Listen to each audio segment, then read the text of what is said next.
আপনাদের এই যে গোলাগুলি হয় এগুলো ভয় লাগে না শুনলে? ভয় তো লাগে। তাহলে কথা বলতে যাচ্ছেন না কেন?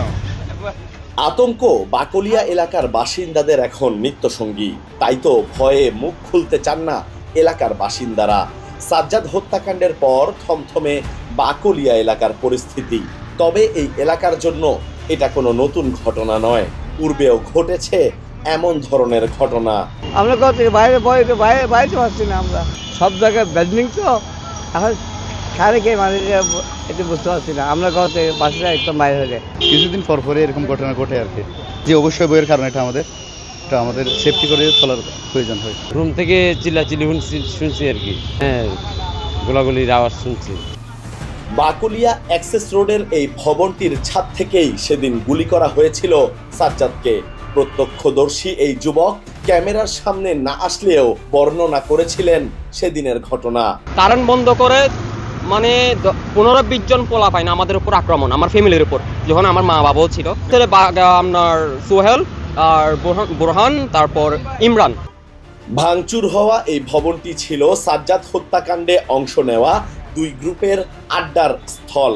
এখান থেকেই এলাকায় চাঁদাবাজি, দখল ও মাদক ব্যবসার নিয়ন্ত্রণ করত তারা। পুলিশও ছিল তাদের কবজায়।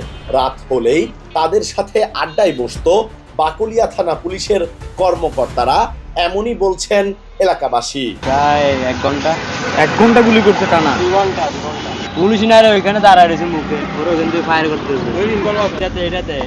এরপরে ওরা কি করছে মানে আজকে 2 দিন ধরে ওটাকে আড্ডা তো কম দেয়। এই ঘটনার আগে পুলিশ এসে এখানে আড্ডা দিত। হ্যাঁ এখানে মনে করেন বিভিন্ন ওদের মানুষজন আসতো, এখানে ওদের আড্ডা 24 আওয়ার আড্ডায় চলতো। রাত কেউ বাইরে হইতেও পারতো না, ওদের পোলা পাইন। তারপর এখানে বিজনেস মাদকের টানা তৃতীয়বার অর্জন করেছে দেশের সেরা সুপার ব্র্যান্ড স্বীকৃতি বসুন্ধরা টিস্যু।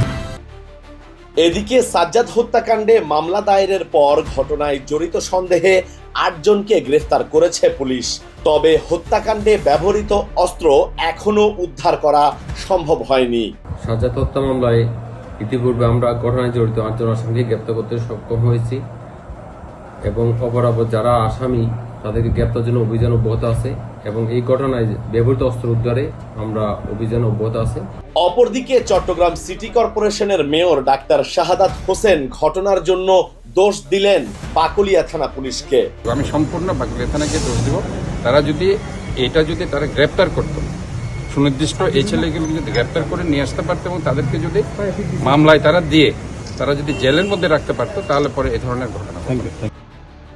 চট্টগ্রামে আতঙ্কের অপর নাম বাকলিয়া অ্যাক্সেস রোড। এলাকাটি আগে ছিল বগার বিল এলাকা এবং এটি মূলত একটি বিল ছিল বা জলাভূমি ছিল, যা পরবর্তীতে সড়ক নির্মাণ প্রকল্পের আওতায় আনা হয়।